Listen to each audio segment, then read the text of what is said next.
Next ఆంధ్రప్రదేశ్లో ప్రజా పంపిణీ వ్యవస్థ అనేటువంటిది. ఇందులో మ్యాక్సిమం చాలా సింపుల్ ప్రశ్నలు వస్తూ ఉంటాయి. రేషన్ కార్డులు మొత్తం రేషన్ కార్డులు ఎన్ని ఉన్నాయి, వైట్ రేషన్ కార్డులు శాతం ఎంత, రేషన్ కార్డును ఎవరు జారీ చేస్తారు, పీడిఎస్లో అత్యున్నత అధికారి ఎవరు, నెక్స్ట్ రాష్ట్రంలో పీడిఎస్ సంబంధించినటువంటి సంస్థ ఏది అంటే state civil supply corporation, PDS సంబంధించినటువంటి ప్రభుత్వ పరిచినటువంటి పథకాలు, అదే రేషన్ కార్డులు ఏ జిల్లాలో ఎక్కువ ఉన్నాయి, ఏ జిల్లాలో తక్కువ ఉన్నాయి, ఇలాంటి ప్రశ్నలు రావడం అంటూ జరుగుతుంది. నెక్స్ట్ వాటితో పాటు ఈ మధ్యకాలంలో పీడిఎస్ యొక్క అభివృద్ధి కోసము ప్రభుత్వం తీసుకున్నటువంటి ప్రత్యేక ప్రోగ్రామ్స్, ఈ పాస్ అనేటువంటిది, ఈ ప్రొక్యూర్మెంట్ అనేటువంటి పథకాలు కూడా మనం చర్చించుకోవాల్సి ఉంటుంది. ఇక మనకు ఈ మధ్యకాలంలో శ్వేతపత్రాలు అనేటువంటిది రాష్ట్ర ప్రభుత్వం విడుదల. ఆ శ్వేతపత్రాల్లో పీడిఎస్ సంబంధించినటువంటి అంశాలను కూడా మనం అధ్యయనం చేయవలసి ఉంటుంది. ఓకే అండి.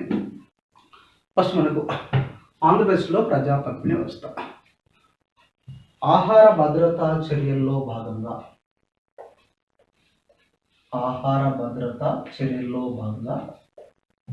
ప్రభుత్వం ప్రవేశపెట్టినటువంటి ఒక ముఖ్యమైన చర్యనే పీడిఎస్.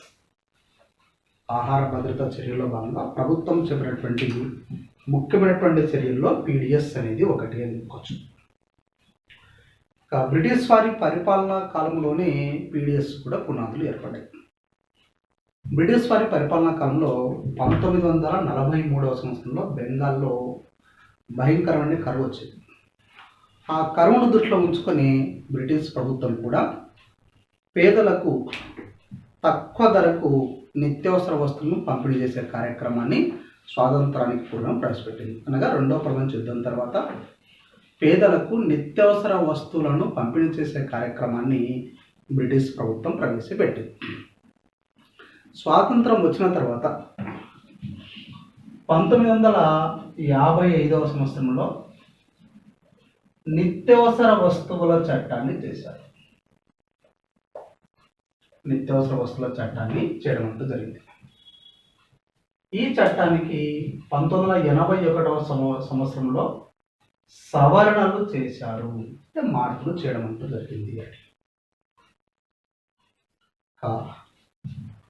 1957వ సంవత్సరంలో అనగా రెండవ ప్రణాళిక కాలంలోనే పీడిఎస్ ప్రారంభమైంది మన దేశంలో. 1960 నాటికి పూర్తి స్థాయిలో ఇంప్లిమెంట్ చేశారు పీడిఎస్. పేదలందరికీ ఆహార భద్రతను కల్పించడంలో భాగంగా కేంద్ర ప్రభుత్వం, రాష్ట్ర ప్రభుత్వాలు పీడిఎస్ అనే అంశానికి అధిక ప్రాధాన్యత ఇవ్వడం జరుగుతుంది. స్వాతంత్రానికి పూర్వం కూడా బ్రిటిష్ ప్రభుత్వం పేదలకు నిత్యావసర వస్తువులను తక్కువ ధరకు అందించినట్టు విధానం ప్రవేశపెట్టింది. స్వాతంత్రం వచ్చిన తర్వాత 55వ సంవత్సరంలో నిత్యావసర వస్తువుల చట్టాన్ని చేసి దానికి 81లో సవరణ చేశారు. 57వ సంవత్సరంలో పీడిఎస్ అనేటువంటి వ్యవస్థ ప్రారంభమైంది మన దేశంలో, అనగా రెండవ ప్రణాళికలో. రెండవ ప్రణాళిక చివరి నాటికి దేశవ్యాప్తంగా పీడిఎస్ను విస్తృతంగా అమలుపరచడం జరిగింది. నెక్స్ట్ ఈ పీడిఎస్ యొక్క లక్ష్యాలు. పీడిఎస్ యొక్క లక్ష్యాలు మనకు వ్యవసాయ ధరల విధానం యొక్క లక్ష్యాలు ఎలా చెప్పుకుంటామో పీడిఎస్ యొక్క లక్ష్యాలు కూడా సేమ్ అలాగనే ఉంటుంది. పీడిఎస్ యొక్క మొట్టమొదటి లక్ష్యం ఏది అంటే ప్రధానమైనటువంటిది, ముఖ్యమైనది ఆహార భద్రతను కల్పించుట అనేటువంటిది. ఆహార భద్రతను కల్పించుట అనేది పీడిఎస్ యొక్క లక్ష్యాల్లో ఒక ముఖ్యమైనది అని చెప్పుకోవచ్చు. మరి ఎప్పుడైతే పేదలకు నిత్యావసర వస్తువులను తక్కువ ధరకు అందిస్తారో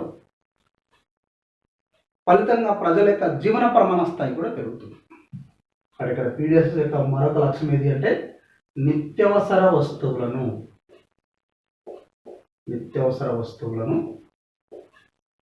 తక్కువ ధరలకు అందించడం. ఫలితంగా పేదరికం అనేది తగ్గుతుంది. పేదరికం తగ్గడానికి తోడ్పడడం జరుగుతుంది. ఎప్పుడైతే పేదరికం తగ్గుతుందో పోషకాహార యొక్క విలువలు కూడా పెరిగి ప్రజల యొక్క జీవన ప్రమాణ స్థాయి అనేటువంటిది పెరుగుతుంది. ఈ పీడిఎస్ యొక్క మరొక ముఖ్య ఉద్దేశం ఏంటి అంటే మధ్య దళారీ వ్యవస్థను నియంత్రించడం. మధ్య దళారీ వ్యవస్థను నియంత్రించడంలో భాగంగా దీన్ని ప్రవేశపెట్టారు. ఇక పెరుగుతున్న ధరలను తగ్గించడానికి అంటే ద్రవ్యోల్బణాన్ని తగ్గించడానికి దీన్ని ప్రవేశపెట్టడం జరుగుతుంది. ఫర్ ఎగ్జాంపుల్ మనకు రాష్ట్రం విడిపోయిన తర్వాత కందిపప్పు యొక్క ధర విపరీతంగా పెరిగితే మన ప్రభుత్వము కిలో కందిపప్పు 40 రూపాయలకే అందించడం అంటూ జరిగింది. అంటే మార్కెట్లో ధరలు పెరుగుతున్నటువంటి వస్తువులను పీడిఎస్ ధర తక్కువ ధరలకు అందించి ద్రవ్యోల్బణాన్ని తగ్గించడానికి కూడా ఇది తోడ్పడుతుంది. అదేవిధంగా రైతుకు వినియోగదారులకు మధ్య మంచి సత్సంబంధాలు ఏర్పరుస్తుంది. రైతులకు వినియోగదారులకు మధ్య మంచి సంబంధాలు నెలకొల్పడానికి తోడ్పడుతుంది. నెక్స్ట్ బ్లాక్ మార్కెట్ వ్యవస్థను నియంత్రించడానికి తోడ్పడుతుంది. బ్లాక్ మార్కెట్ వ్యవస్థను నియంత్రించడానికి తోడ్పడుతుంది. ముఖ్యంగా దీని యొక్క ముఖ్యమైన లక్ష్యం ఏంటంటే పేదలకు అందరికీ ఆహార భద్రతను కల్పించుట. ఎప్పుడైతే ఆహార భద్రత కల్పించబడుతుందో పేదరికం తగ్గుతుంది, ప్రజల యొక్క జీవన ప్రమాణ స్థాయి అనేది పెరగడం అంటూ జరుగుతుంది. ఆర్థిక వ్యవస్థలో పెరుగుతున్న ధరను నియంత్రించడానికి కూడా ఈ పీడిఎస్ అనేది తోడ్పడుతుంది అని చెప్పుకోవచ్చు. ఇక పీడిఎస్లో మనం చెప్పుకోవాల్సినటువంటి కొన్ని అంశాలు ఏవి అంటే ఆర్పిడిఎస్ అనేటువంటిది ఒకటి, టీపీడిఎస్ అనేటువంటిది మరొకటి చెప్పుకుంటాం. ఇవి ముఖ్యమైనటువంటి అంశాలు. RPDS revamped public distribution system. RPDS revamped public distribution system. దీన్ని 1992వ సంవత్సరం జనవరిలో ప్రవేశపెట్టమంటూ జరిగింది. ఆర్పిడిఎస్ను దీన్ని పునఃనిర్మిత ప్రజా పంపిణీ వ్యవస్థ అంటారు. పునఃనిర్మిత ప్రజా పంపిణీ వ్యవస్థ అని చెప్పడం అంటూ జరుగుతుంది. ఈ పునర్నిర్మిత ప్రజా పంపిణీ వ్యవస్థను 1992వ సంవత్సరంలో 1776 బ్లాకుల్లో ఇంప్లిమెంట్ చేశారు. 1671. అవి కూడా ఎటువంటి బ్లాకులు అంటే కొండ ప్రాంతాలు, గిరిజన ప్రాంతాలు, ఎడారి ప్రాంతాలలో కలిగినటువంటి 1776 బ్లాకుల్లో దీన్ని ఇంప్లిమెంట్ చేయడం జరిగింది. ఇప్పుడు 1992 జనవరిలో దీన్ని ఇంప్లిమెంట్ చేశారు. నెక్స్ట్ 1995 అక్టోబర్లో 671 బ్లాకుల్లో దీన్ని మళ్ళీ ఇంప్లిమెంట్ చేశారు. టోటల్గా 2446 బ్లాకుల్లో దీన్ని ఇంప్లిమెంట్ చేశారు. ఈ రెండు అడిగాడు మనకు, ఇక్కడ 3 అడిగాడు. మొదట 1776 బ్లాకులను, రెండవసారి ఈజీఎస్ పథకము అమలు పరుస్తున్నటువంటి బ్లాకుల్లో అమలుపరిచారు. Employment TAS, employment assurance scheme. Assurance అంటే హామీ, గ్యారెంటీ అంటే కూడా హామీ. ఇక్కడ ఈఏఎస్ పథకం అమలు పరుస్తున్నటువంటి బ్లాకుల్లో 670 బ్లాకులు దీన్ని అమలుపరిచారు. టోటల్గా 2446 బ్లాకులు ఈ పథకాన్ని అమలుపరచడం అంటూ జరిగింది. నెక్స్ట్ మనకు టీపీడిఎస్ అనేటువంటి పథకాన్ని ప్రవేశపెట్టారు. టీపీడిఎస్ టార్గెటెడ్ పబ్లిక్ డిస్ట్రిబ్యూషన్ సిస్టమ్. దీన్ని లక్షిత ప్రజా పంపిణీ వ్యవస్థ అంటారు. లక్షిత ప్రజా పంపిణీ వ్యవస్థ అని చెప్పడం అంటూ జరుగుతుంది. లక్షిత ప్రజా పంపిణీ వ్యవస్థను 1997 జనవరిలో ప్రవేశపెట్టారు. కానీ ఆర్పిడిఎస్కు 1996 డిసెంబర్లో మార్పులు చేసి 1997 జనవరిలో టీపీడిఎస్ను ప్రవేశపెట్టడం అంటూ జరిగింది. ఈ టీపీడిఎస్ ప్రవేశపెట్టిన తర్వాత 1998-99వ సంవత్సరంలో 1999-99వ సంవత్సరంలో ఈ పీడిఎస్ నందు కూపన్ల పద్ధతిని ప్రవేశపెట్టారు. కూపన్ల పద్ధతిని అంటే బియ్యం కోసము, కిరోసిన్ కోసము కూపన్లు ఇచ్చినటువంటి వారు. ఆ కూపన్లు తీసుకపోతేనే మనకు బియ్యం, కిరోసిన్ ఇచ్చినటువంటి విధానాన్ని కూడా ఈ 98-99వ సంవత్సరంలో ప్రవేశపెట్టారు. అదే మన స్టేట్ విషయానికి వస్తే 1980 సంవత్సరంలో ఈ పీడిఎస్ నందు బీపీఎల్ వర్గాల ప్రజలు ఉంటారు, ఏపీఎల్ వర్గాల ప్రజలు ఉండడం అంటూ జరుగుతుంది. ఇక్కడ మనకు 1990 సంవత్సరంలో ఆకుపచ్చ కార్డులు, పసుపు పచ్చ కార్డులు అనేటువంటి 2 రకాల కార్డులు ఇచ్చేటువంటి వారు. ఆకుపచ్చ కార్డులు, పసుపచ్చ కార్డులు. ఈ పసుపచ్చ ఈ కార్డులను 1997 సంవత్సరంలో వీటి యొక్క రంగును మార్చారు. మరి పసుపచ్చ అంటే మనకు తెలుగుదేశం పార్టీ గుర్తొస్తుంది. తెలుగుదేశం పార్టీలో నుంచి వచ్చినటువంటిది టీఆర్ఎస్ పార్టీ. మరి టీఆర్ఎస్ పార్టీ యొక్క గుర్తు ఏదంటే పింక్. మరి ఇక్కడ పింక్ అనేటువంటిది. ఆకుపచ్చ కార్డును యొక్క రంగును వైట్ కార్డుగా మార్చడం జరుగుతుంది. వైట్ కార్డుగా మార్చారు. కానీ ఈ ఆకుపచ్చ కార్డును ఎవరికి అందిస్తారంటే బీపీఎల్ వర్గాల వారికి, పసుపచ్చ కార్డును ఏపీఎల్ వర్గాల వారికి అందించినటువంటి వారు. కానీ ఆకుపచ్చ కార్డు స్థానంలో ఏ కార్డు వచ్చిందంటే పింక్ కార్డు వచ్చింది. పింక్ కార్డు ఏపీఎల్ వర్గాలకు సంబంధించినది. అదే పసుపచ్చ కార్డు స్థానంలో పింక్ కార్డు, ఈ పింక్ కార్డు అనేటువంటిది ఏపీఎల్ వర్గాలకు సంబంధించినది. ఆకుపచ్చ కార్డు స్థానంలో వైట్ కార్డు వచ్చింది. వైట్ కార్డు అనేటువంటిది బీపీఎల్ వర్గాలకు సంబంధించినటువంటిది. 98-99 సంవత్సరంలో కూపన్ల పద్ధతిని ప్రవేశపెట్టడం జరిగింది. అదే ఈ టీపీడిఎస్లో భాగంగా ఏపీఎల్ వర్గాల ప్రజలకు ఒక ధరకు, బీపీఎల్ వర్గాల ప్రజలకు ఒక ధరకు బియ్యాన్ని అందించే విధానాన్ని ప్రవేశపెట్టారు. ఇక్కడ పీడిఎస్లో టీపీడిఎస్లో భాగంగా 2 ధరల విధానాన్ని ప్రవేశపెట్టారు. ఏపీఎల్ వర్గాల ప్రజలకైతే ఒక రకమైన ధరకు బియ్యాన్ని అందించేవారు. బీపీఎల్ వర్గాల ప్రజలకైతే ఒక రకమైన ధరను బియ్యాన్ని అందించినటువంటి వారు. ఫర్ ఎగ్జాంపుల్ బీపీఎల్ వర్గాల ప్రజలు చూసుకున్నట్లయితే కుటుంబంలో ఉన్నటువంటి 5 సభ్యులకు ఒక్కొక్కరికి 4 కేజీల చొప్పున 20 కేజీల ఆహార ధాన్యాలను కేజీ 5.25 పైసలకు ఇచ్చినటువంటి వారు అప్పట్లో. అది మనకు ఏపీఎల్ వర్గాల ప్రజలకు 5 కుటుంబ సభ్యులు ఉంటే ఒక్కొక్కరికి 2 కేజీలే, ఒక్కొక్కరి 2 కేజీల చొప్పున 10 కేజీల ఆహార ధాన్యాలు ఇచ్చేవారు. ఒక్కొక్క కేజీ 9 రూపాయల చొప్పున ఇచ్చినటువంటి వారు. అంటే బీపీఎల్ వర్గాల వారికి తక్కువ ధరకు అందించేవారు, ఏపీఎల్ వర్గాల వారికి ఎక్కువ ధరకు అందించేటువంటి వారు. ఇంకా మనం క్లారిటీ చెప్పుకుంటే ఈ పీడిఎస్లో బీపీఎల్ వర్గాల వారికి అందించినటువంటి బియ్యం యొక్క ధర జారీ ధర కన్నా తక్కువగా ఉండాలి. ఇంతవరకు జారీ ధర అంటే మనం చెప్పుకున్నాం, కేంద్ర ప్రభుత్వము రాష్ట్రాల పీడిఎస్ అవసరాల కోసం ఏ ధరకైతే అందిస్తుందో దాన్నే జారీ ధర అని చెప్పుకున్నాం. బీపీఎల్ వర్గాల వారికి ఇచ్చిన ధర జారీ ధర కంటే తక్కువ ఉండాలని చెప్పారు. అదే ఏపీఎల్ వర్గాల వారికి అందించినటువంటి బియ్యం యొక్క ధర జారీ ధర కన్నా ఎక్కువగా ఉంటుంది.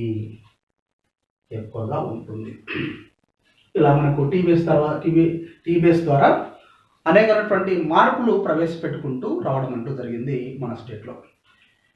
ఇంకా మనకు సబ్సిడీ బియ్యం అనేటువంటిది మన స్టేట్లో ఎప్పుడు స్టార్ట్ అయింది అంటే 1983 మే 14వ తేదీన ఎన్టీ రామారావు ముఖ్యమంత్రిగా ఉన్నప్పుడు 2 రూపాయల కిలో బియ్యం పథకాన్ని ప్రవేశపెట్టారు. ఇవన్నీ గుర్తుంచుకోవాలి. 2 రూపాయల కిలో బియ్యం పథకం ఎప్పుడు ప్రవేశపెట్టారు, ఆ తర్వాత వాటి యొక్క ధరలు అనేటువంటిది, దీన్ని సింపుల్గా సబ్సిడీ బియ్యము ధరలు అని చెప్పుకోవచ్చు. సబ్సిడీ బియ్యము ధరలు.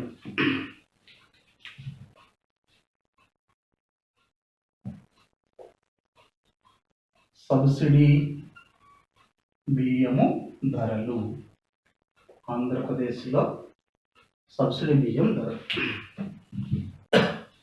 ఆంధ్రప్రదేశ్లో సబ్సిడీ బియ్యం ధరలు పరిశీలిస్తే 1983వ సంవత్సరం మే 14వ తేదీన 2 రూపాయల కిలో బియ్యం అనేటువంటి పథకాన్ని ప్రవేశపెట్టారు. మొట్టమొదటిసారిగా మన స్టేట్లో ఇదే. కానీ 2 రూపాయల కిలో బియ్యం పథకం యొక్క ముఖ్య ఉద్దేశం ఏదని చెప్పి మనకు 2011 గుర్తులు అడిగారు. పేదవాడి ఆకలిని తగ్గించడము. నెక్స్ట్ 1990 సంవత్సరము నవంబర్ 11వ తేదీన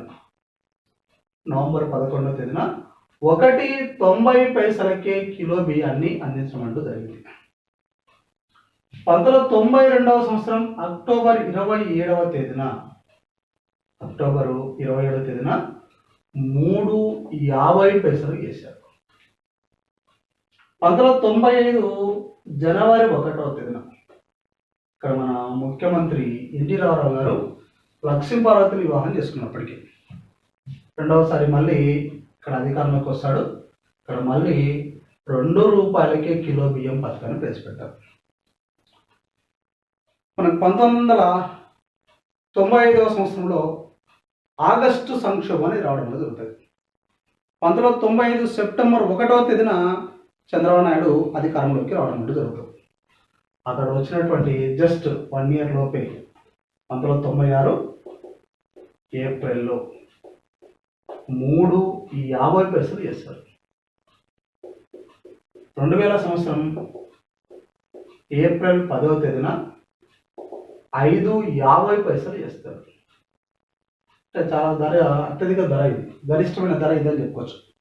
అక్కడ ప్రజలందరూ ధర్నాలు చేస్తే 2000 సంవత్సరం జూలై 28వ తేదీన, అంటే మే, జూన్, జూలై 3 నెలల తర్వాత 5.25 పైసలకు తగ్గిస్తాడు. 2000 సంవత్సరం నుంచి రాజశేఖర్ వచ్చేంత వరకు కిలో బియ్యము 5.25 పైసలుగా కొనుగోలు చేసేవాళ్ళు మన రాష్ట్రంలో. 2008వ సంవత్సరం ఏప్రిల్ 1వ తేదీన రాజశేఖర రెడ్డి 2 రూపాయల కిలో బియ్యం పథకాన్ని ప్రవేశపెట్టాడు. నెక్స్ట్ 2011వ సంవత్సరం నవంబర్ 1వ తేదీన కిరణ్ కుమార్ రెడ్డి 1 రూపాయి కిలో బియ్యం పథకాన్ని ప్రవేశపెట్టడం జరుగుతుంది. బట్ ఇవన్నీ డేట్తో సహా గుర్తుంచుకోవాలని. గతంలో ఎగ్జామ్ ఎవరు అడిగారంటే, ఇప్పుడు 2008 ఇక్కడ ఉన్నాం మనం. ప్రస్తుతము కిలో బియ్యం యొక్క ధర ప్రస్తుతం కంటే ముందు ఎంతకి ఇచ్చాడు అడిగారు. అంటే ఇప్పుడైతే 2 రూపాయలు ఇస్తున్నాడు, అంతకుముందు అంటే 5.25 పైసలు. గరిష్టమైనటువంటి సబ్సిడీ బియ్యం ధర ఎంత అని అడగవచ్చు. 5.50 పైసలు అనేటువంటి అంశాన్ని గుర్తుంచుకోవాలి. తక్కువ ఏది అంటే ఇది అని చెప్పుకోవచ్చు. విడిపోయిన తర్వాత 2015వ సంవత్సరం జనవరి 1వ తేదీన ఆంధ్రప్రదేశ్ ప్రత్యేక ఆహార భద్రతా పథకాన్ని ప్రవేశపెట్టి కుటుంబంలో ఉన్నటువంటి ప్రతి సభ్యునికి, ప్రతి వ్యక్తికి 5 కిలోల చొప్పున, అంటే కుటుంబ సభ్యుల గరిష్ట పరిధితో సంబంధం లేదు, ఎంతమంది ఉన్నా పర్వాలేదు కానీ ఒక్కొక్కరికి 5 కేజీల చొప్పున కిలో 1 రూపాయికే బియ్యాన్ని అందించే కార్యక్రమాన్ని 2015వ సంవత్సరం జనవరి 1వ తేదీన ప్రవేశపెట్టారు. అక్కడ ఇవి గుర్తుంచుకోవాలి. ఒక్కొక్కరికి ఎన్ని కిలోలు ఇస్తారు? 5 కిలోలు. ఎంతమంది కంటే ఎంతమంది సభ్యులు ఉంటే అన్ని కిలోలు. 10 మంది అనుకో 10 × 5 50 కేజీలు. అదే 4 అనుకో 4 × 5 కేజీలు. కుటుంబ సభ్యులతో గరిష్ట పరిమితి ఏం చెప్పలేదు, ఎంతమంది కుటుంబ సభ్యులు అన్నికి ఒక్కొక్కరికి 5 కేజీల చొప్పున ఇస్తామని చెప్పి 2015 జనవరి 1వ తేదీ నుంచి ఆంధ్రప్రదేశ్ ప్రత్యేక ఆహార భద్రతా పథకాన్ని ప్రవేశపెట్టి దీన్ని ఇంప్లిమెంట్ చేయడం అంటూ జరిగింది. ఇక్కడ మనం గుర్తుంచుకోవాల్సినటువంటి కిలో బియ్యం వివిధ పథకాల ద్వారా ఎంత అందిస్తున్నారు అనేటువంటిది రాయలేదు.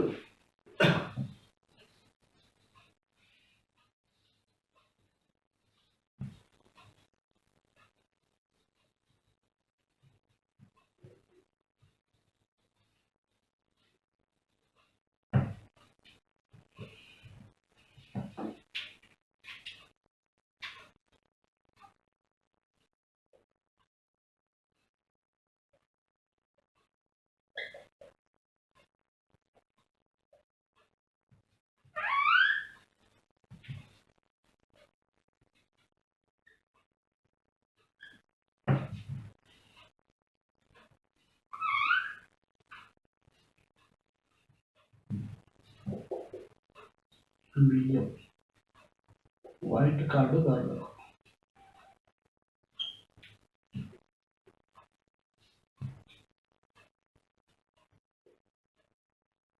బియ్యం అన్నపూర్ణ యోజన, బియ్యం అంత్యోదయ అన్న యోజన, చక్కెర,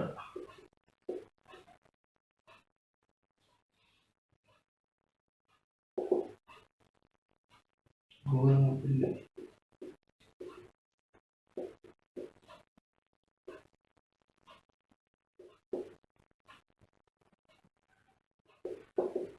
కందిపప్పు,